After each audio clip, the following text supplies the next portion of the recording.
FGB men, be strong in the Lord. Masih pagi ya kayaknya ya. Padahal kita baru makan loh Pak. Oke, perkenalkan nama saya Andrew Kusnadi, selaku chapter presiden sekarang di Sydney Millennial Chapter. Jadi ada message dari leader saya Pak Adam Teja yang mungkin senior-senior di sini sudah pada kenal.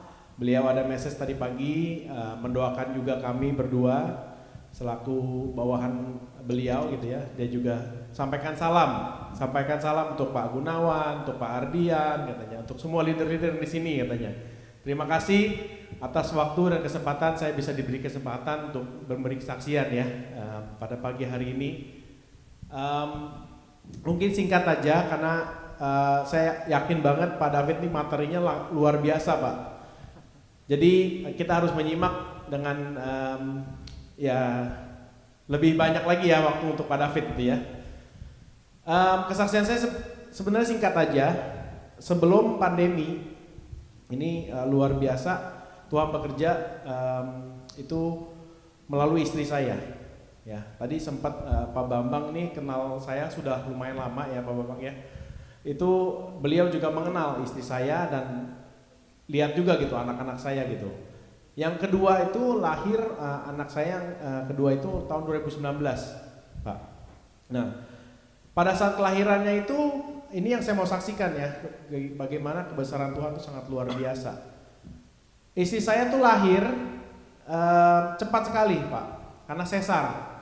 Kalau di Australia itu sangat susah ya kalau untuk sesar, tapi kalau di Indonesia mungkin sudah terbiasa. Jadi cuma 15 menit keluar gitu di foto. Maksudnya bisa foto anaknya dalam 15 menit sudah beres gitu selesai. Masalahnya bukan di situ Bapak. Saya sudah sangat bahagia, sudah happy foto-foto anak saya yang lahir. Sudah balik ke tempat duduk, tiba-tiba dipanggil kembali. Dipanggil kembali sama dokter, disuruh masuk. Saya sudah bahagia nih Bapak.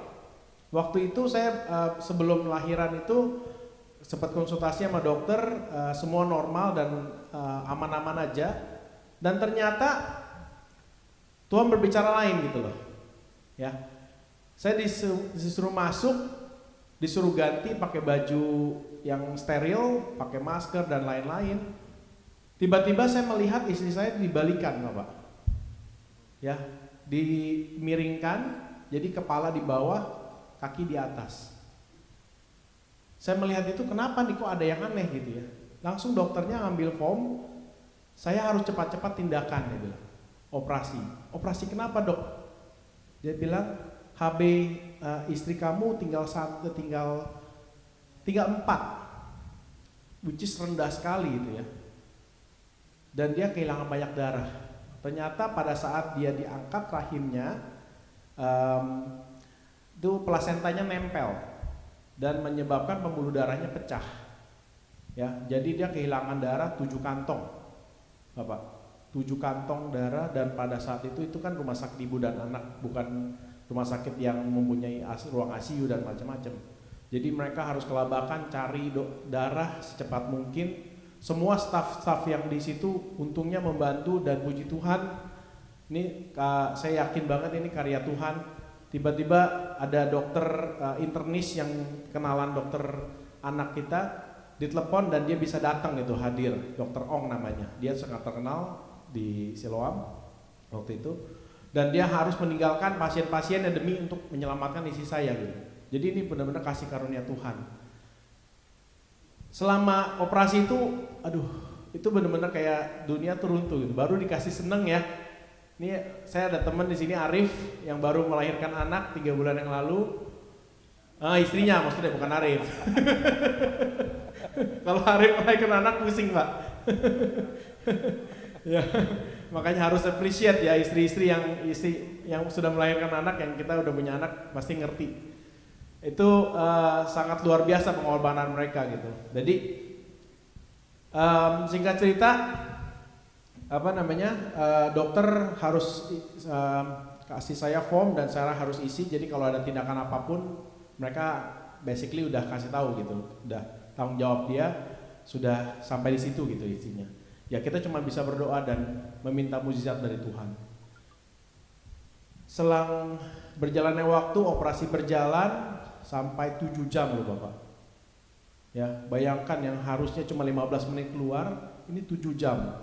Itu deg-degan loh Pak, 7 jam itu loh. Jadi udah dikasih senang, udah dikasih lihat anak, tiba-tiba kok istri yang begini gitu loh. Aduh Tuhan, gimana kalau nanti anak saya nggak ada emaknya nih? Udah pikirannya udah macam-macam.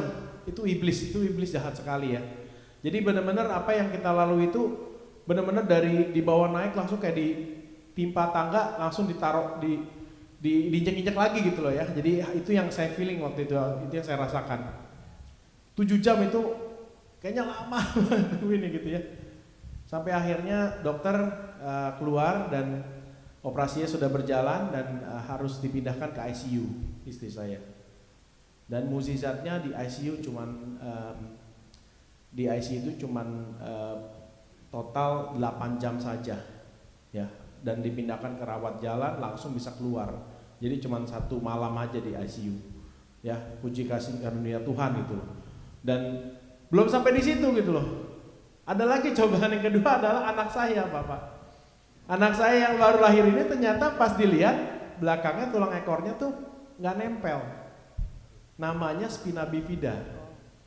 Ya, kalau bahasa ilmiah, bahasa kedokterannya spina bifida. Dan itu yang membuat udah satu kita lalui, masalah baru keluar. Aduh Tuhan, kita jongkok lagi, kita berlutut lagi, kita doa lagi gitu ya. Dan ternyata Tuhan tuh pengen kasih lihat gitu loh, di mana sampai mana kita percaya sama Dia, ya. Dan itu yang saya rasakan Bapak-bapak. Jadi benar-benar saya benar-benar gak bisa apa-apa, saya cuma bisa bergantung sama Tuhan. Dan itu yang saya mau saksikan kalau kita sekarang lagi mengalami masalah, penyakit, financial atau apapun relationship, itu yang harus kita lakukan itu, berpegang teguh pada Tuhan. Ya, amin. Dan singkat cerita, spina bifidanya kita harus cek ke dokter bedah anak kemudian harinya, dan kita bawa dan ternyata itu dibilangnya masih yang mild condition.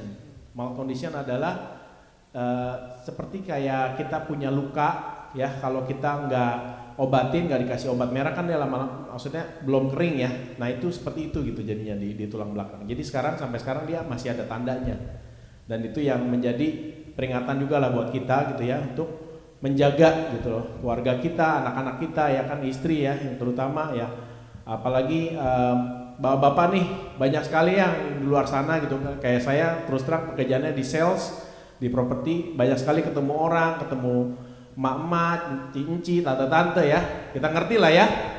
Nah makanya itu yang harus kita jaga gitu loh. Jadi pada saat kita dicobai iblis itu, tadi sempat singkat cerita ada cerita juga sama Opa ya tadi ya. Kita pasti jatuhnya cuma tiga ta, harta, tatah, dan wanita. Nah itu yang harus kita jaga ya. Jadi saya cuma mengingatkan pagi ini saja kesaksian saya, selalu berpegang teguh pada Tuhan.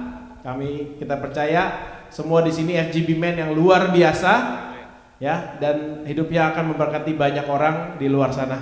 Terima kasih Pak.